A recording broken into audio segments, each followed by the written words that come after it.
Hey, Paul, how are you? Good, Marya. How you doing? Well, it's great to see you. How are you doing in this time is a slightly different situation, notwithstanding the pandemic, but everything else going on in the world too. Um, Music and your music brings us peace in the world, which is what we need right now. Well, I do what I can. You really help.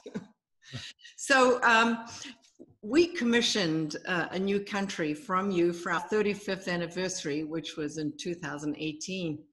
And the sort of theme of that festival was Destination America. And your piece, A New Country, was a real sort of a pivot of the festival. But tell us about it, because it was, for me and the audience, a very moving piece. Well, thank you. And it was a spectacular performance, as I guess everyone will see now. It's the subject of this piece is very close to my heart. It's about immigrants coming to New York. There are 5 movements. 3 of the poems are by Walt Whitman, so it's a very Long Island kind of celebration as well. One poem is The New Colossus by Emma Lazarus. And the first song, the text is actually not a poem. It's very poetic, but it's actually an interview with an immigrant who came to the United States from probably Slovenia, and in any event, the Austro-Hungarian Empire. Her name is Anna Vacek.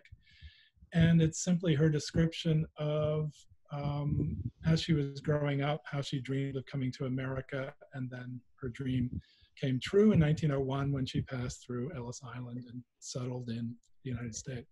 And of course, the 3 poems by Walt Whitman are about his rather generous attitude towards welcoming immigrants to the United States. In his day, the great wave of immigrants were coming from Ireland. So his poems are basically about the Irish immigration in the late 1800s.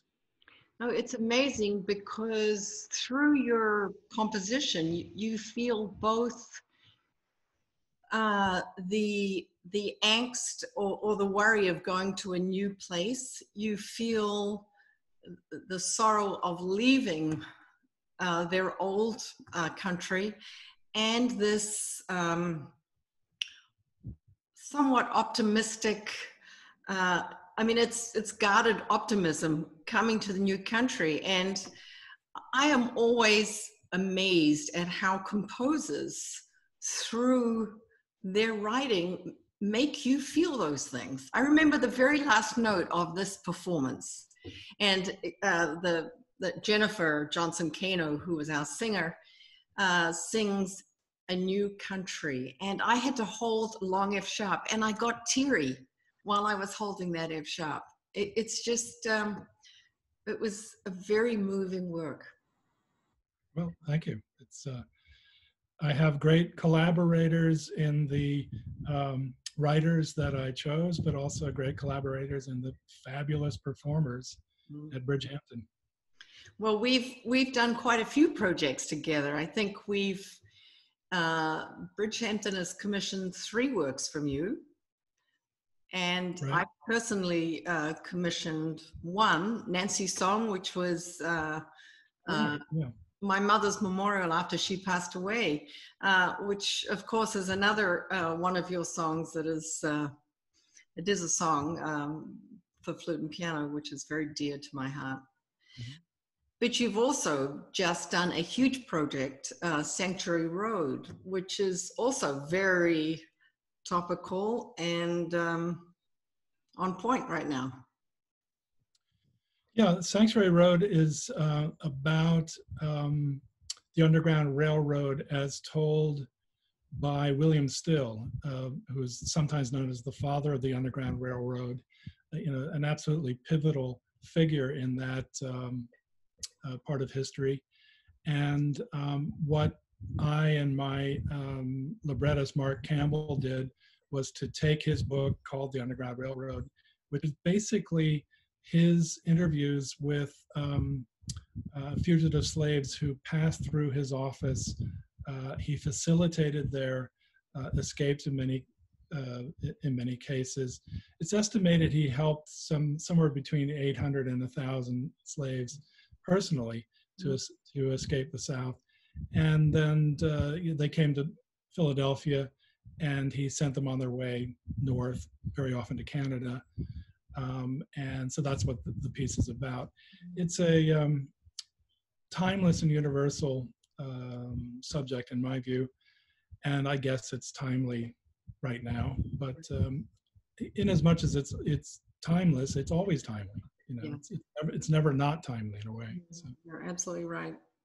And these days, are you in this strange environment where we're not necessarily bouncing off our other colleagues for inspiration or thinking about things? It's funny, some of my colleagues, musicians, have really felt that they couldn't pick up their instruments during this time. It felt too removed from what was going on to actually play. First of all their concerts were canceled, so they didn't really have anything to practice for, but it just seemed a very strange world for them. Are you able to work right now?